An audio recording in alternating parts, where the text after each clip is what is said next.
Hi, everyone. Welcome back to another episode of the Security by Default podcast. I'm the host of the show, Joe Carson. I'm the chief evangelist at Segura, and really excited for me. Such a fantastic episode today. This is a person who I've been watching and listening to and going to his talks all around the world. It's a pleasure and an honor to have a great friend, Filipi, join me for today's podcast. So, Filipi, if you want to give the audience a bit of a background about, your origin story, how you get into the industry, what you enjoy doing, and some of the things you get up to today. Thank you so much, Joy, for having me here. And it's a pleasure again to talk to you. So, since the last time that we met, we were together on the RSA, I think. On our RSA, RSA. Even Sao Paulo. Yeah, exactly. So, Paulo, a few days ago, actually. Yeah, I'm getting old, man. Sorry for that. And Same for me too. I was like, what was the last time? yeah, exactly. So again, thank you so much. And yeah, so I'm Filipi Pires, and I'm work with the cybersecurity field for the last 10 years, I think. In technology, more than 15 years. But like few things about me, I have the quite different journey in the industry, let's say. Yeah, because I was graduated in sales and let's say the process management. And after that, I decide to move into the technical career. Why I Hmm. do that? Because it's the normal, the people work in the technical career, and after that they move into the sales. But I do the opposite. So why I do this? Because basically the thing that I saw in the market in the past, I think in 2010, like 15 years ago, Hmm. and the best like sales guy in the market was the guy that had the technical background. It was not my case in that time. So because of that, I decided to move into the technical career. However, when after to move into the technical career, it was like the passion for the first time. Like I simple, learn how the technical things works, and I decide, okay, I can do different here. And of course, I had many challenges because I didn't have the technical background. And in 2015, actually, the cybersecurity or security things decided to choose me, and I'm not the guy that chose the area. Actually, the cybersecurity chose me, and that's the real story behind of this, or behind the scenes, as we was talking later. And yeah, so I work as a defensive side when I was a sales engineer at Trend Micro, and after that I moved into Poland. I live in Poland for few years as a penetration tester, and was a very nice experience to work in the other side, let's say in the field, because I was a defensive guy. So after I moved into the offensive guy, so thinking in both way actually, and after that, into was came the pandemic, and I received an offer to move into Brazil, not to moving, but to returning to Brazil. And by the way, I'm Brazilian, and yeah, that exactly. Important note. I'm not. I'm not sure if it's important or not, but like I'm like a Brazilian, and yes. So now I'm living here. I don't know where I'm living. I think inside of the airplane, maybe. I know that Actually, feeling. yeah. So actually, I'm now right now I'm living here in Portugal, but I don't know. Tomorrow I'm leaving Dallas. I'm actually split Hmm. my time living in Dallas, out of Dallas, Hmm. and here in Portugal. And because of the job, I was Yep. I'm in US actually, and yes, after 2020, working in Brazil, I was working as a threat research in the Brazilian company, and I decided to move into again to another country. So based on Hmm. that, I moved into Portugal, and I work, as a research. And that time I started to work at Segura, and before we call Senha Segura, but yeah, Senha it means password in Portuguese language, and Segura means secure, and Hmm. was a very nice journey. And now I'm head of identity threat labs, so I'm responsible for doing investigations and understand how the attacker are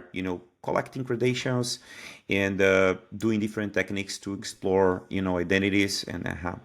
Actually, this is a very interesting topic, by the way, Joy, because so in the past when I was a sales engineer at Trend Micro, so I was studying about the malware, how the malware works. But in fact, for the malware, like doing a kind of infection in the machine, the user in this machine specifically, they need to have a kind of permissions. So we're talking about identity, and in the end of the day, everything is about identity, Yep. and that's the key. So basically, that's my main role at Segura. Do investigations and talking conference based on some research that I'm doing and presenting conference like Black Hat, AFCON, or SA, B-Sides, and other conference. So So that's the some of the most information. premium top conferences around the world is and it's always to see you speaking at those events is definitely is fantastic because it definitely means that you're educating the world and a lot of the research you're doing. What's some of the fun research you're doing at the moment? Is there anything specific that you're looking into? Anything that you're finding that's hot and interesting? Actually, I'm doing some research about the PDF malicious. I'm like this Hmm. specifically topic because usually I like to do kind of research not so specifically for like 0-day things that are interesting, of course, but I'm prefer to study things more practical. Let Hmm. me just to explain more in details. So I prefer to do kind of research focus on use case. For example, so my previous research was about the how the attacker are exploring like financials organizations Hmm. or not exactly organization, but the financial team Hmm. and ATR team or people team or talent acquisition team. Why? Because the normal day they need to open a lot of PDFs, Hmm. like for example invoices for the financial perspective, the financial team, and for the talent acquisition team, we are talking about the CVs, Hmm. resumes.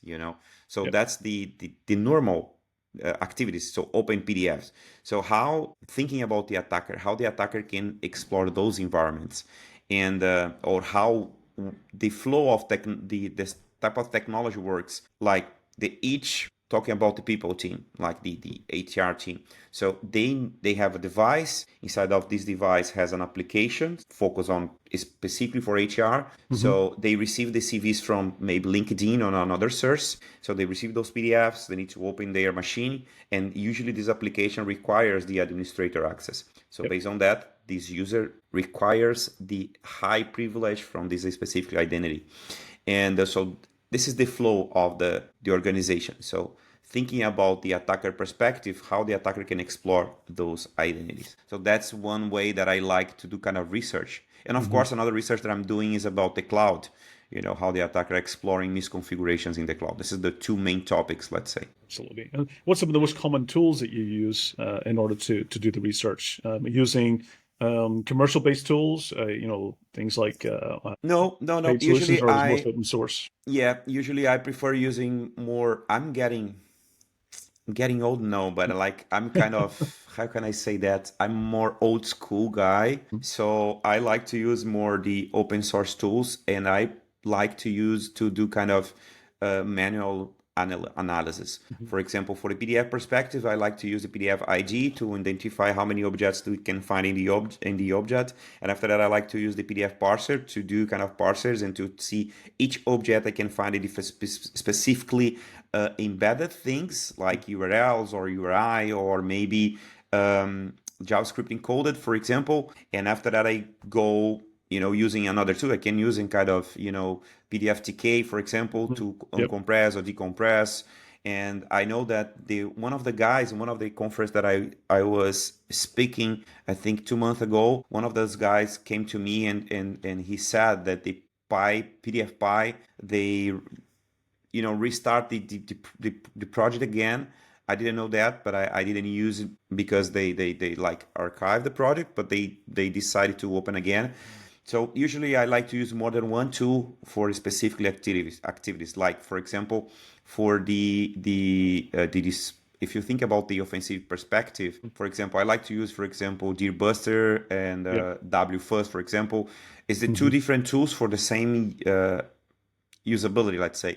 But I prefer to use more than one tool just to compare the results, and maybe one tool works better than another for some reasons and something like this. Yep, I'm the same. I switch between. So if you understand the core concept, the fundamentals, Hmm.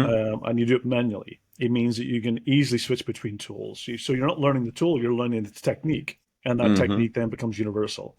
So I absolutely agree. Using things like WFuzz or even FUF, Mm-hmm. they have different benefits. They can do sometimes they're better at subdirectories, better at domains, subdomains. So they have different kind of values, and ultimately, when you're basically doing those types of techniques, you can switch between the tool in order to make sure you're getting the most value and automation that you need. So that's definitely my preference, and I think that everyone who's getting in the industry, don't learn tools, learn a technique, Yep.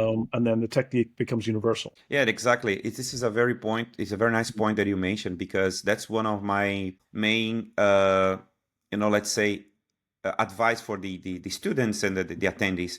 I was talking this week. I was speaking at the C Days, one of uh, the most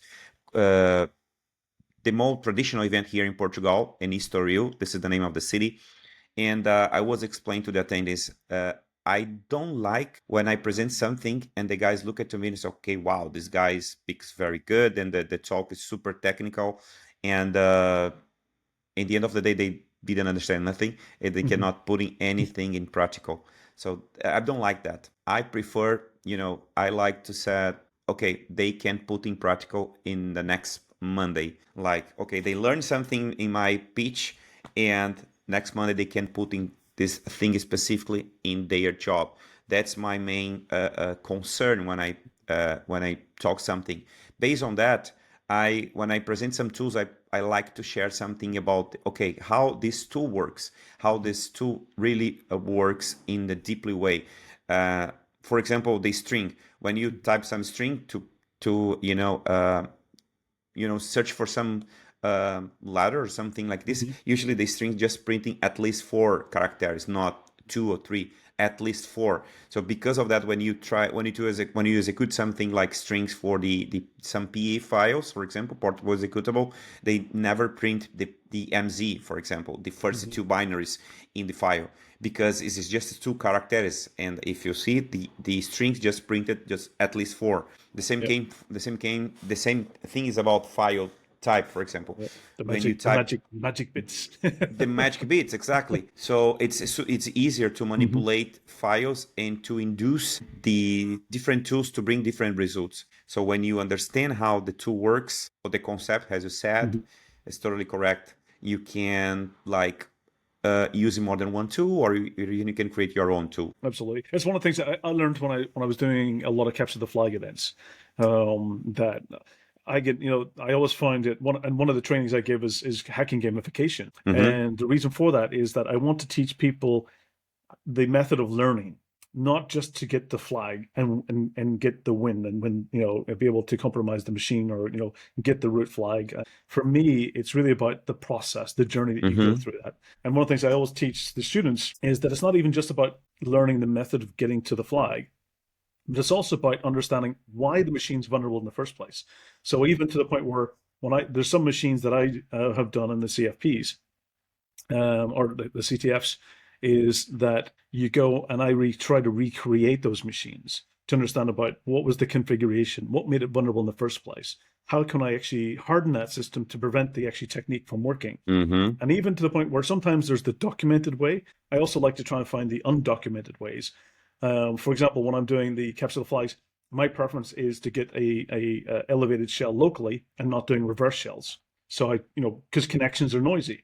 But sometimes I like to find, is there alternative ways for to do the same thing Mm-hmm. that allows me to gain access? So absolutely, it's the journey and the process Yeah. and the method of learning. We're ultimately teaching people how to learn quicker and learn better and become Yeah. more of basically life students in many Mm-hmm. cases. So Yeah, that's it's CTF is a very nice way to learn.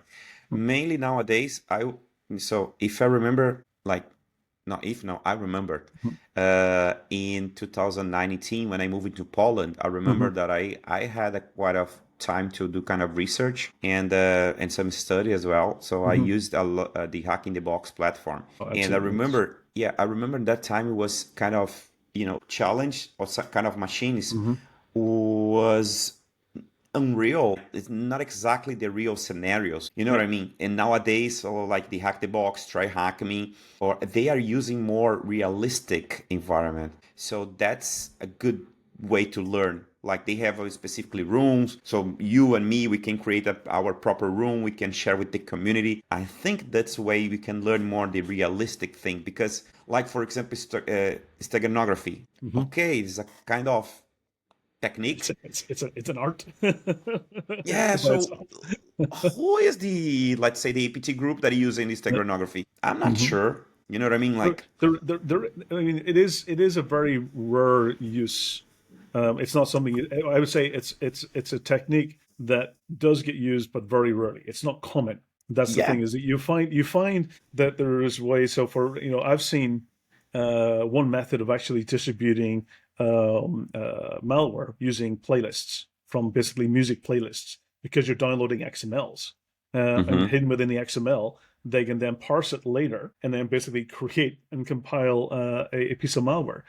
So you look at people who's being creative and trying techniques, but it's definitely a lot of those things are more academic focused than they Hmm. are real world focused, unfortunately. Yeah.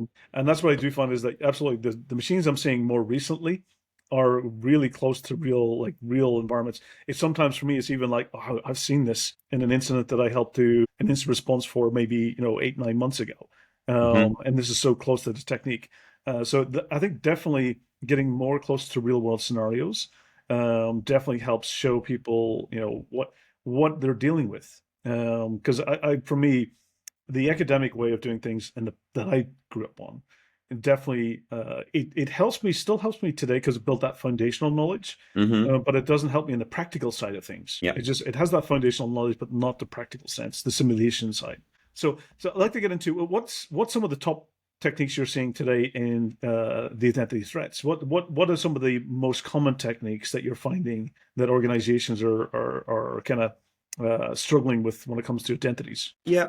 Let's say the thing that I'm being involved for the last few years is not exactly because like the world is super big. It's difficult to say to say like, okay, this is the main technique that I'm seeing. But the attacker that I'm seeing is most not exactly a specific technique, but is involved misconfiguration.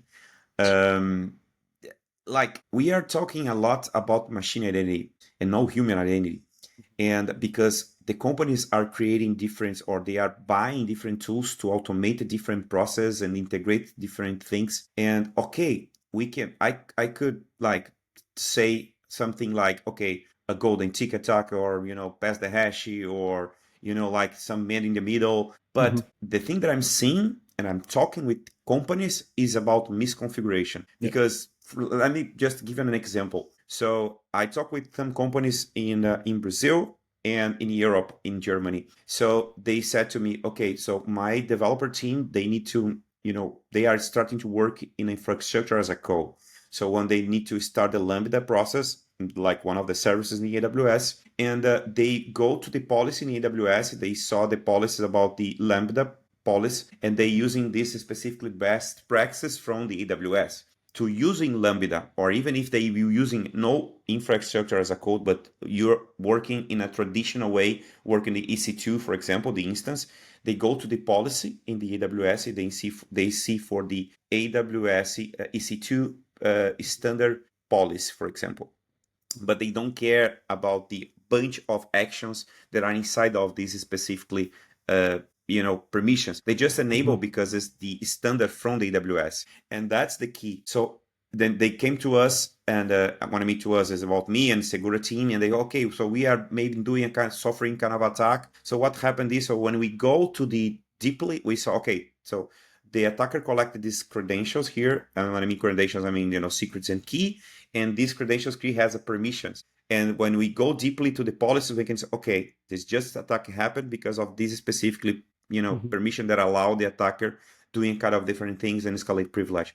So in the end of the day, it's not a technique like pass the hash, golden ticket, using like Kerberos or whatever, but they are using the specifically misconfigurations, or keys and secrets exposed to the internet. Yep, absolutely. It's one of the things I've seen quite commonly as well is that when I think about, I did some research a couple of years ago where I took the top 10 most commonly used software in the world, like, that businesses typically use from an enterprise perspective. And I went through the process of, the documentation. I followed all the steps and I did the installations. 9 out of 10 of those software required you to have a highly privileged account in order to run the application. So now you're already having a service account, a machine identity that's now running those applications. So that's the first step, is now these applications are very privileged. They have access to sensitive data. Typically they're HR systems, they're large databases, they're workforce applications, CRM applications, and you go through and they need privileges to run. So I went through the next stage, was to understand about, okay, if I follow the documentation and I don't choose it, I don't do any change in the configuration. I just do next through the installation. And we always hear the term, that's one of the things, and that's why the name of the podcast itself is, we always hear the term security by design. And I think it's great. Design is fantastic, but design must also mean default. It means that the security has to be turned on. And if I take all of those applications and software, I do next, the default configuration is that security is not enabled. And then you get into, okay, there's ways to break out of those configurations, to spawn child processes that are running under those privileges, or to spawn different applications or libraries that can actually inherit those privileges. And that's the challenge to your point, is that misconfiguration is causing a lot of these issues where identities get exposed, especially privileged credentials. But unfortunately, it's the misconfiguration is because they're choosing the default. Yeah, it's exactly. not turning security on in the first place. Yeah, and you bring something very interesting, because one of my talks is about misconfigurations, how the attacker explore, how I share sometimes how some Python code, how they can do using a crawler to collecting secret keys and other type of authentications things. And usually when I present something, I ask to the attendees, okay, who here work with the AWS, Azure, GCP, and wherever? And the 90% work with AWS. And my second question is, those 90%, who in the room or in the space know about the AWS well architecture? And it usually is for this 90% only, and the maximum that I saw was 10% know about the AWS well architecture. That's a big problem, because so this is the kind of guidance to implementing the AWS architecture and by default, and they had there a kind of least privilege concept, but it's a too long framework. And that's the problem. It's too long. Yep. And usually the people don't like to read manuals. No one reads manuals. They look at it when there's a problem. Yeah, I don't like to. I don't like to read, but we need it, but I don't like it. But anyway, so that's the key. It's a problem for some people and is advantage for another people. And that's the key. I do remember that. I think it was about 2 years ago. I'm always looking at the Verizon Data Breach Investigations report, as the annual kind of indicator about how well it's almost like our last year's scorecard into how well we're doing as an industry. And I remember that misconfigurations became one of the top methods. It overtook everything else. They had it under user error, but I always say that there's a difference between user error and misconfiguration. User error is when the user accidentally did something that caused it, but misconfiguration, in my case, that I'm always finding, is that it's because the settings are not, the default. They're not elaborated, or it's too complex. They'll just say, it's too complex. They can't do it, and they'll just turn it off to get the application working.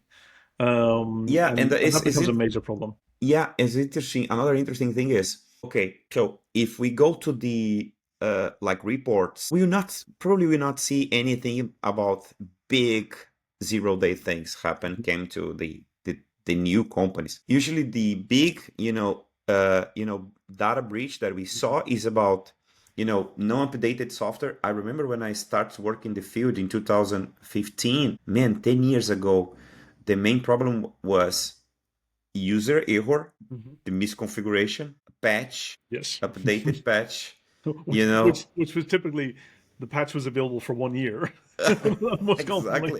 Exactly. And legacy software. Legacy software. It's a massive Achilles heel for the organization. Yeah. So if I go right now to Paris or Denmark or in US or Argentina, and I will ask some companies, okay, do you have any legacy software, and they will say, okay, I have a bunch of legacy software. So after 10 years, keeping happen, there's the same problem. And because of that, I think so when you talk about phishing, like phishing is so simple for us, It's a maybe. way, I mean, some of the more, I'd say, younger generation of attackers are using phishing to so much of their advantage. They can get the user to do what they want simply Yeah, by just but having a conversation. I do see a lot of times the legacy systems. I see it so often because we travel. We go on planes, buses, trains, hotels, and a lot of times you're looking around and you're just like, huh, okay, that's using Windows XP, or okay, that's actually got yeah, even if you think about end of this year, I think it's Windows 10 is coming up to end of support. So you have to think about even how old systems are to what legacy means. Sometimes we're still thinking, and my generation is XP, but I still see Windows 7, Windows 8, Windows 10, and it's unlikely that they will be updated anytime soon. yeah, exactly. So, and we talk again, so my research is more about the use case, as I said. So if you think about the use case, it's simple like this. So each developer need to use the VS Code, for example. And the VS Code requires administrator Yeah. access, and that's it. So Yep. how the company works, like isn't a startup company, or even if it's a bigger company, it's an enterprise company, as you said, so it requires the same thing, the same, permission. So for the use case, they need to enable. So how the companies could mitigate that? So they should give the just a permission from the application level, Mhm. or for the, let's say, the device level. So that's one way that you can mitigate those type of things. But usually the company, okay, I need to give the permission for this application. Like Yep. this is a business. I know that's a business, but for the to increase the security posture, the company should look in more in details and more deeply for each Just specifically in use time. case. Just in Yeah. time is where we really need to get to. It's where I always remember when I started off in large data centers 25 years ago. I was responsible for 100,000 servers. 100,000 servers, and we're talking about major data centers that had, pharmaceutical companies, government systems, financial, mineral mining companies. And there's me sitting on my laptop with one domain administrator, and I can simply just log on to any system that you wanted to. Because I was seen as the guy who fixed everything. It was like everyone's like, "Oh, call Joe; he could fix it."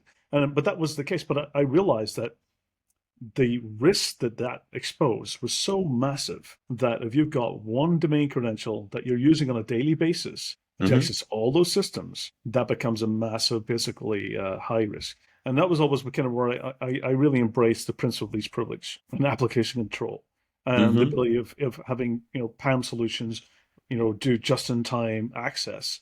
Because what I always remember is it was where I got into the world of virtualization, and there was a massive time in the late 2000s, roughly around 2007, 2008, we were trying to move to this, what was called as non-persistent VDI.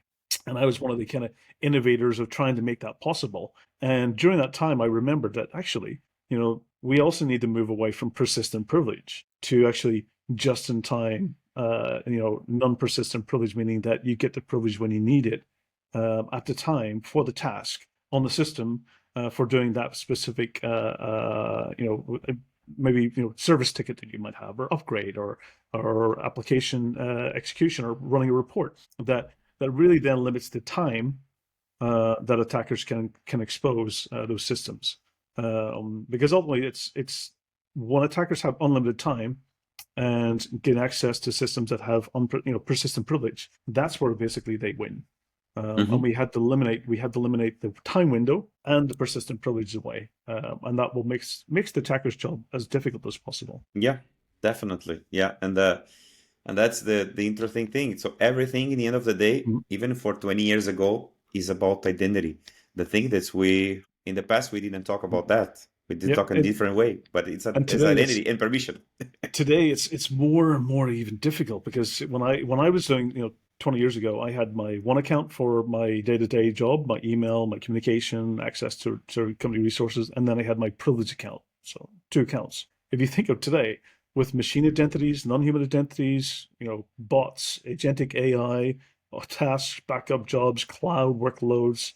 Um, the number of identities just accelerated. I think we look back in the Gartner report. I mean, when I did a calculation about 10 years ago, it was like 1 to 5. You had, for every one human account, you had five non-human or machine identities. And then a couple of years ago, Gartner said it was like 1 to 45. Yeah. And now, I think even if we look at today, it's almost probably 1 to 100 when we introduce AI and automation. And it's just the acceleration that organizations have to manage is just unprecedented when it comes to identities. Yeah, and nowadays we have a bunch of problems, but we Mm-hmm. can, we can say, I can say two problems here. The first is the observability. Mm-hmm. So the companies don't know about how complex they know that it's complex, but how they can protect their environment if they don't know how each application really works. Like they don't have observability, those integrations and other type of things. Sorry. And the second thing is about, okay, we have a 1 to 100, access. Sorry, what is No problem. more easy to do? Mm-hmm. Okay, let me give the same access level for the 100 I know. identities. It's better. Like, It that's it. makes people's lives much easier, but the risk that exposes astronomical. I completely agree. The visibility and observability is crucial, especially in a multi-hybrid, Mm-hmm. cloud SaaS model. Most organizations are using many stacks, and Mm-hmm. to try and do it at a stack level is impossible because you'd have to have an army of resources just to manage those individual stacks. And that's why it's solutions that deliver solid identity security platforms is the way to go because it helps you unify those stacks. Yeah, I remember I think 8 months ago, I was talking Mhm. with the specifically customer, and he was explaining us something about the challenge that he had for Mhm. the GCP, permissions, the Google Cloud permissions. So they saw more than 15 users. They, enable the first level of permission, and it's very easy to see this 15 guys. They needed to do a kind of task activities in their company, in this specifically company, but they didn't get to do this. So this we can saw another custom level of Mhm. policy, but didn't work. Yes, and after that they give the high privilege for the same 15 guys, because like the first level didn't work, the second custom level didn't work, the third one level is administrator full access in the GCP works. Okay, let's give the full access. Let's just leave it as that. Yeah, but we like Oh. this company. Okay, this guy just show us um 15 guys. Okay, but the company Mhm. has more than 15,000 employees. So we can imagine how Mhm. the complexity to That's protect hugely this environment. complex. Yeah, I Exactly. remember. I remember last year listening to Sean Metcalf's talk on the cloud for Enter ID, and he went through and it's just like the number of possible permissions and entitlements and privileges that you get is just so complex that most people, the majority of companies, just choose the simple defaults with the higher Mm-hmm. privileges, just because they don't have the time, the resources, and the knowledge Mm-hmm. in order to configure it so tailored Mm-hmm. that it works in all scenarios. Yeah, like when you talk about the on-premise environment, okay, usually we have the Active Directory to protect. It can be more than one. If you have like the another locations, another Mhm. different countries, we can do kind of integrations. If you do like to see more the defensive side, we can use it, for example, Bloodhound, and Mhm. to see in the graphs. It's nice to see, but usually it's more easy again to Mhm. manage that type Yeah. of thing. However, when you talk about the multi-cloud is, man, is huge amount of possibility. Yeah, It's absolutely. I like, think it's what Carlos is creating the Purple Panda to help us get that visibility, which was also great. And then there's Lars who does the Ada launch as well, which is also great. There's so many great. Bloodhound's one of my favorite as well. yeah, It's exactly. it's just important though is to get the different perspectives. This is because this is how attackers look at your infrastructure, Mm-hmm. and it allows you to start seeing bringing a lot of those misconfigurations to the surface, which is Yeah. ultimately kind of it's a starting point, and to help you map out your journey and how to make sure you get a solid identity security best practices into the organization. But visibility and observability, to your point, is let's see how easy it is to find those misconfigurations and potential risks. Yeah, if you work with the cybersecurity, for example, there are a bunch of open Mm-hmm. source tools, of course. There are enterprise too as well. And like you said, for example, Bloodhound, there are open source and they have an Mm-hmm. enterprise version as well. But of course, Bloodhound is more focused on Active Directory. Yeah. You have, of course, Azure Hound, is Mm-hmm. more focused on Entra ID, if Mm-hmm. Microsoft didn't change the name again. But anyway. And for example, for the AWS, you have an AWS Mm-hmm. PX, for example, is Yep. another example of the open source. And there are cartography is another example of the open source Mm-hmm. project focused on visibility in the cloud, in the Mm-hmm. graphical way, let's say. In this case, cartography, we can integrate with AWS, Azure, GCP. And but like I like one of these specifically too. I don't remember the name, but I can find here during our conversation. Yeah, Is we can put it in the show notes afterwards for sure. yeah, exactly. It's not exactly security tools, but they work with the Neo4j database. It works in the same Mm-hmm. graph way, but they have a many collectors. Mm-hmm. Like you can connect with AWS, Azure, GCP, and even you can collect, for example, for the CrowdStrike, Trend Micro, and other different sources of identities. Mm-hmm. And it is interesting because this just putting is a simple big data source Mm-hmm. of many identities. And once you have these in your environment, you have an observability. And that's the interesting thing in the end of the day. So if a security guy, you can implement something more in the security way. But again, in the end of the day, how you can protect things that you cannot see. And don't know exists and don't know what security is actually protecting them as well. So, Yep. so a question for yourself. I mean, this is a massive area, and it's always changing, and you always need to stay up to date. What's some of the? How do you stay educated? What's your method of learning? Where do you go for knowledge? Man, I do many things. Like I have here in my table right now, I'm looking this. I have 7 books there from Peck, for example, and I need to read those books. By the way, 3 is about One, malware, 3 is yeah. about 2 is about cloud security in the offensive perspective, and 1 is about elevate privilege, how you can escalate One of my privilege. favorite books is the Operator's Handbook by Netmux. That's if you haven't read it, and you can see my way of taking notes Yeah, with I this. will put in my list definitely. I need to put this in my list, It is a and fantastic. It's because it's great because it gives you not only the kind of Windows and Linux privilege escalation on also Mac, but also does a cool. lot of what you're talking around with the cloud, GCP, AWS. So it's a great book. It hasn't been updated in a while, and it does take a red team, blue team kind of purple approach, but it is a fantastic book. Yeah, so I read some books, and I like to. One of my suggestions for the Mhm. the attendees is to see for the Burp Suite Academy. It's a Oh, that's very nice. fantastic. Yeah. Yeah, this is fantastic. Yeah, I'm using usually. I like to share in one Mhm. of my courses when I do kind of courses. I like to use this tool, this platform, to teach Mhm. the people because they bring the theoric part, and after that they bring the labs to put in Mhm. practical way. And if you have a kind of challenge, they have a kind of YouTube channel videos, and Mhm. they can bring you how you can solve those problems Yeah. and with kind of guidance. So these very interesting, and you can go for different techniques for the offensive security, thinking about the web applications. And there are a bunch of other things that I like to see, kind of YouTube channels sometimes when I need Mhm. to do specifically talk like Jason Haimon or Okay. Jedix. There are a bunch of guys, and I like the Philip Paddocks Wire and show. yeah, Philip Wiley's fantastic. Yeah, and Hammond's they will publish probably our uh, conversation in a few IPSec days. IPSec rocks. Yeah, exactly. Because it's like sometimes, because in the end of the day, one of the projects that I like is Hack is Not a Crime. I'm one of the Oh advocate yeah, of this project. Yeah. The idea behind of the hacking is not because hacking is really not a crime. It's about, it's a mindset. yeah, It's a exactly. methodology. Exactly. Methodology, creative mindset. And that's the key in the end of the day. So when watching or, Mhm. hearing some podcasts, you can bring kind of, new ideas. That's the interesting thing. So Yeah. maybe okay, something technical, like how you can explore some environments, about Mhm. the cross-site script SQL injections or blind SQL Mhm. injection, many other techniques.